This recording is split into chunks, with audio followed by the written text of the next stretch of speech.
doing sounded like Samantha.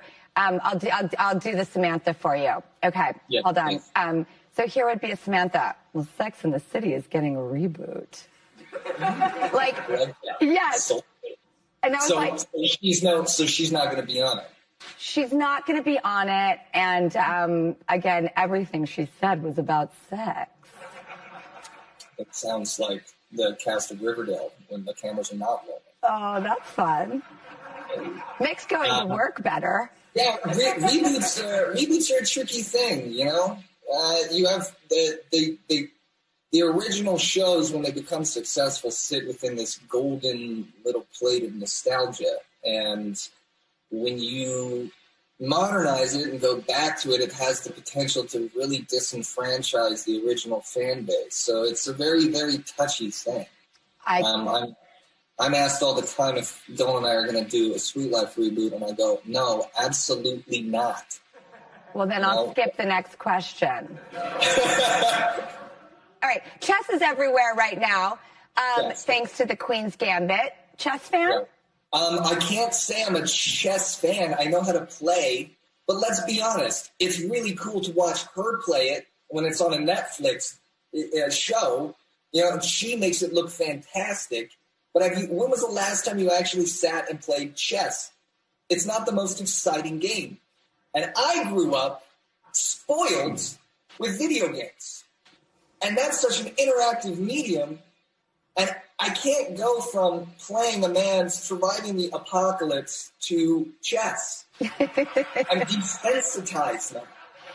It's true. Actually, I think it's the video game industry just surpassed the music industry at $180 billion of 2020's annual revenue. So everyone is being desensitized, Cole. It's happening. It's real. I do wonder, like, you're an archaeologist. I mean, man, since the beginning of time, didn't live in a virtual reality world. Do you think we're going to be okay? It is intriguing how the entertainment mediums have evolved over time. We had audio, then we had visual. Now we have virtual reality, which truly takes over most of our senses, and we're fully interactive. I have a feeling, and I don't know, I'm one of these guys that watched WALL-E and saw like the big people in the chairs floating around the humans in space and got really excited. I'm excited for when I'm 80 years old and I can just sit in my virtual reality chair and be riding some unicorn across like some apocalyptic plane. And my legs might, my body might be old, but I get to fully immerse myself into a virtual world when I'm 80. I'm excited for video games when I'm an old man, so I can just plug in. Well, I want to enter the Matrix, and I don't want to realize I'm in the Matrix, I don't know. You just brought a poetry and romance to the apocalypse, though, so thank you for that. You're welcome. Oh, I heard that you had a little crush on Jennifer Aniston when you were a kid doing Friends. Is that true? Yeah. Yeah, I did. It actually made it quite difficult to work in front of her, I must admit. I was a child. I would stammer a lot and I'd forget my lines, which I feel like I've maintained my composure a bit more effectively now. But it was quite difficult when I was a kid. And I was teased a little bit by the crew because they saw it. And I would just forget and be looking at her like, But then the whole world had a crush on Jennifer Aniston. So. Well, the whole world has a crush on you too, Cole. So. At this point, I'll take whatever I can get.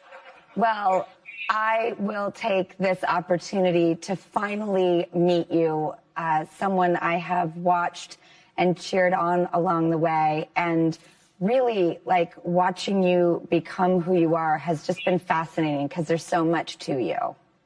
Well, thank you so much. And thank you for having me on the show, Drew. I appreciate it. I couldn't be more grateful. Thank you so much. The pleasure and the honor. I can't wait to meet you in person, my dear. I look so forward to it. Perhaps much sooner than later. And the Riverdale Season 5 premieres tomorrow night on the CW, and we'll be right back.